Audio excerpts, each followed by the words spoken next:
two of my kids home with me last night. We grilled out and spent some time. It was lovely, just lovely. Good, good. And they're well. They are. They're, like a lot of kids that have, I guess I should say it, older parents. Yeah. They worry about me, and um, they're very protective of me right now. Dad, if you need us to go to the store for you, we can do that. Are you wearing your mask? They're always checking in with me. Yeah. Yeah. So, Well, and they owe you. I kind of like that idea. Yeah, they owe us. We make a list, yeah. How are your kids? They're good. We did Susan chats regularly with Zeke and Sibby. Zeke has gotten pretty good with using the phone, so he kind of wanders around with the phone and says, "Hey, here, Graham, look at this," and we kind of see what it is that he thinks he's pointing at, and then Margaret texts us quite often. She's doing a lot of walking. Now, Margaret walks a lot anyway, but she does a lot of walking. It's a good thing. It's a real stress relief for her, and it gets her out of the house and gets some exercise. And Jim, there are days I think she walks 5 or 7 miles a day. Just goes out and she has these loops. She has a large square and a small square. Yeah, okay. These routes. It's such a good thing. It's such a good thing, and particularly now when we need to get out of the house. We do. I went Just for a clear bike the cobwebs, and now the weather's turning where dare I say, getting warm enough for us to feel comfortable outside. Yes. I went for a ride yesterday. It was a little windy, but it was good to get out. You're a bike rider. I have to. It's a stress release. Either I bike outside or I bike in the basement. So. Well, you and Jeff used to bike a lot together. No, Jeff and I both bike, but Jeff and I biked together the first couple of years, and then it was pretty clear that Jeff biked quite a bit faster than Don biked. But I think I told you one of my favorite Jeff stories is one time I was going to ride 200 miles in one day. Oh my goodness. Do a double century. So oh my goodness. I had this route leaving from Port Washington and riding up to Kewanee and then turning around and riding back. And Jeff was going to ride up to Two Rivers and meet me and then ride back the rest of the way, which would have been about 100, nice. 120 miles for him. Nice. Well, I rode up to Kewanee. I rode back to the park where we were going to meet, and I was beat. I'm just absolutely wiped out. I'm laying on a picnic table, and Jeff, rides up, and he says, "What's the matter?" I said, I'm beat. I said, "I'm going to call Susan and get a ride home." And Jeff says, "I didn't ride all the way up here to ride back by myself. Get on your bike."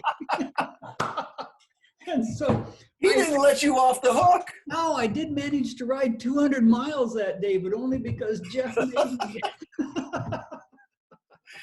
But this is the lesson that I took away from it. Sometimes we don't think we can do things, and sometimes we can't unless we have somebody else with us that just says, just keep on going. That's what friends are for. Yeah, I think here we are. I think this is exactly the situation in terms of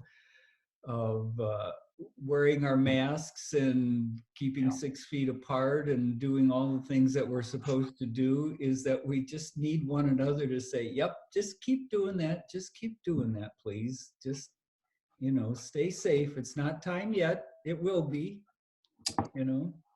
Yeah. What a good thing.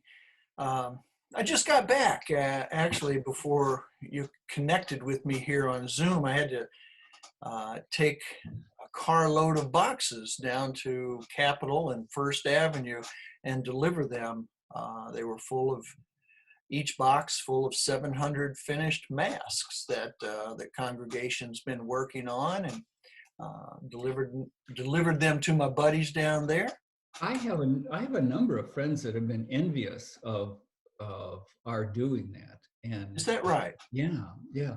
Um, uh, do you know, are there other organizations doing masks? Here's what I've heard. They told me this morning that there was a recent article in the Milwaukee Journal. Oh, oh, So I'm not sure who else is doing it. I got to tell you, I mean, it's a perfect project for just about anybody to be making masks right now. And you would think that there would be a lot of churches particularly involved. There was one or two ministers. Actually, let's see. Yeah, there was this one minister from Epikos Church. I had forgotten all of my Greek, so I asked her, what does epikos mean? And she said, well, it's like epic, the epic story of God's love. And I thought, what a wonderful name for a church. yeah. Anyway, she had come to pick up some boxes. So there are some churches, some organizations, but none like, Wow, just to say it, none doing the amount of numbers that we're doing. wow. We're about 50,000 masks done. That's just amazing. That's Uh-huh.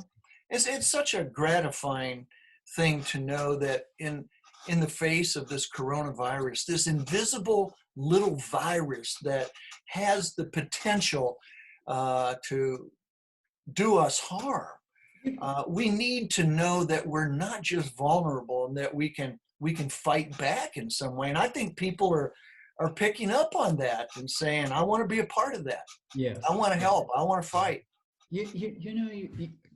You touch on something that crossed my mind the other day, and Okay. and that is that um, the anxiety that comes, at least for me, the anxiety that comes with a threat that is invisible. Yeah. I mean, not just because it's a virus, but also because it's a virus that doesn't always make itself known, you know, and has the potential Yeah. of bringing us down, or bringing us at, or to put it more personally, it's an existential threat. I could die from this thing. Yeah. I'm 72 with a heart condition, and the and I have enough claustrophobia so that I get anxious about being able to breathe. So the idea, just the if I want to make my hands sweat, all I need to do is imagine what it would be like to be in a hospital room, struggling to breathe, and have like no one around because Yeah. everybody's busy, and you're isolated. So Yeah. you know, so I think what we are living with is not only and this is pure projection, but not only the anxiety that comes with having all of our routines interrupted, Mm-hmm. and our friends and family distanced from us, but there's also just this anxiety of, am I going to get sick? Yeah. And it, Well, here's something that might help clarify for you a little bit. Um, on the one hand, we have something called fear, and on the other hand, we have something called anxiety. They are not necessarily the same thing, although we can clearly feel them we can feel both. Fear is usually tied to some present danger, like if there was a man on top of a building with a rifle. right, That's something you should be afraid of. right. If there's a barking dog that's growling and showing its teeth and coming towards you, you should be afraid of that. Or spiders. Perhaps Right. depending on what kind of Some spider, spiders. right? But then anxiety, Don, is more anticipatory. Oh, It's not necessarily a real present danger, but it's the what if, what could happen.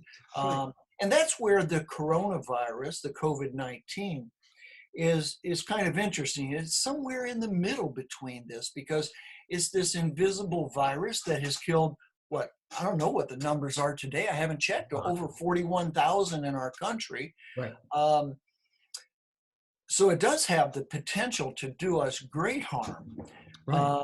And yet there are what, 300, 350 million of us in this country. So the odds of us catching it maybe are Pretty pretty small. small, pretty small, But but none of us want to. So what we do is that we take precautions and we try to, you know, protect ourselves as best we can. But there, you're right. There's a lot of feeling of trepidation and yeah, worry, anxiety, fear. you know what? uh, I've done a couple of things.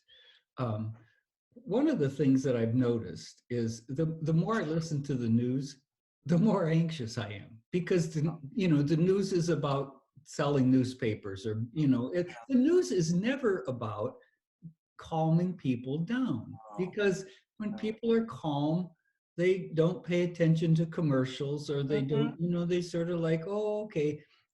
We want to be entertained or engaged. We want to be engaged. And so they need to say, so the news is often adds to that. Have you gotten to the point, Don, like I have, where you just say, I have to limit myself Yeah, to how much of this I'm going to listen to? There's only PBS, yeah, so much of the coronavirus news that I'm going to watch in one day. yeah. Not because it isn't informative, it's just that it does have that way of wearing on us. And I just draw a line and say enough. I we have pretty much chosen to watch PBS NewsHour with Judy Woodruff from 6 to 7, and that's it. That's as much information as I need to know. You Yeah, know, and yeah. um, and limiting my news.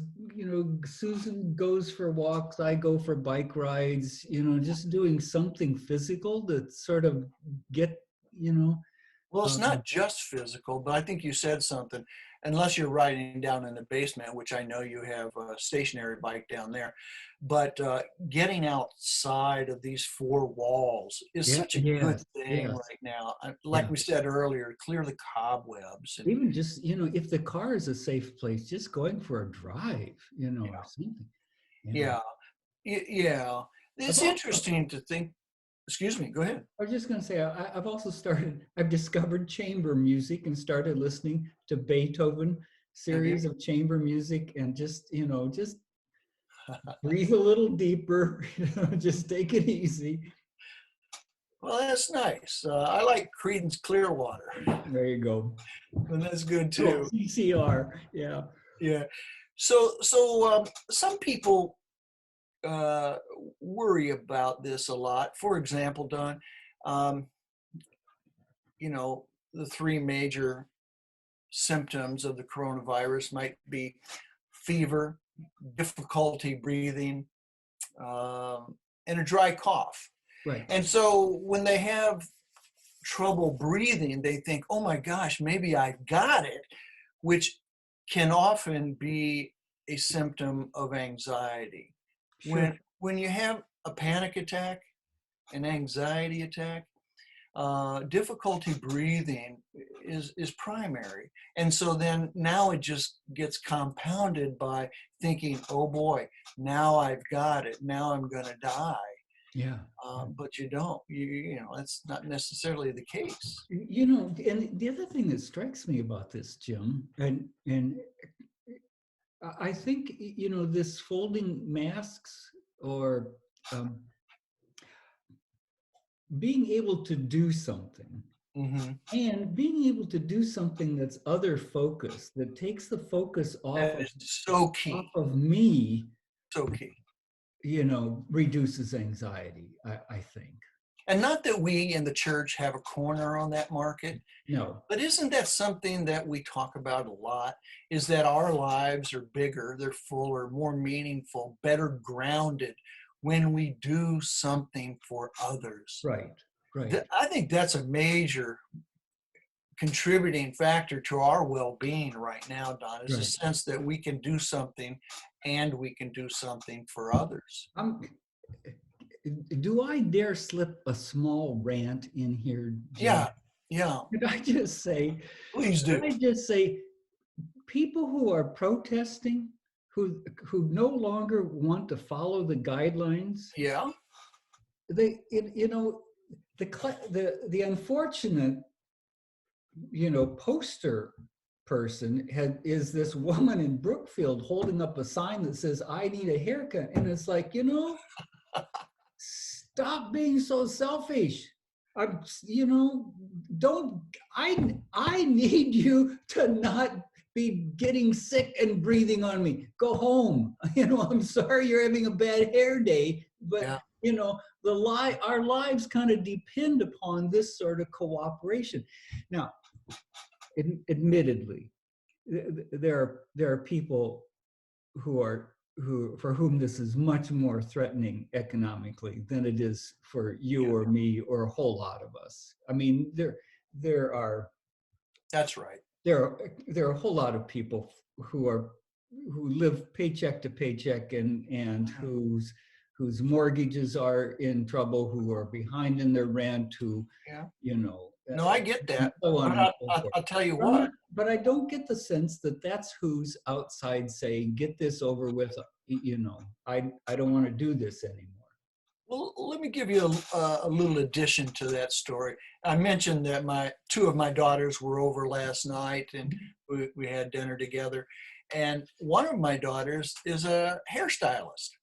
And when That's we right. were just, pardon me? You told me that one time. Yeah, yeah. And so we were just sitting around after dinner, and she got a text on her phone that it was somebody she knew who was asking if she could come over and cut their family's hair right now. And she looked at her sister and at me, and she said, "What should I do?" And we said, "Well, what do you want to do?" And she said, I do live paycheck to paycheck, but there's really a bigger story here, and I don't want to get sick. I have no idea how their family has been taken care and You taking don't. precaution. So we helped her to sculpt a response, and it went very well. But she just didn't want to take that risk, Yeah. and I think it was the smart thing to do right now. Yeah. Yeah, Because then she can be invited back into your home. that's right, and cut my hair. Yeah, you're looking very good. I I'm feeling a little bit like who was that? Rip Van Winkle, you Yeah. know? I've been letting my facial hair grow. You know, uh, I don't know if I meant years ago. I used to have this huge handlebar mustache. Oh, you Yeah. did. So I've been letting that come back. But We're all waiting for that. We're going to be looking for that in future Gap chats. that we'll see. I share this roof with someone else who's not fond of that look. Yeah, uh-huh. Always Susan, important to check in with her about that.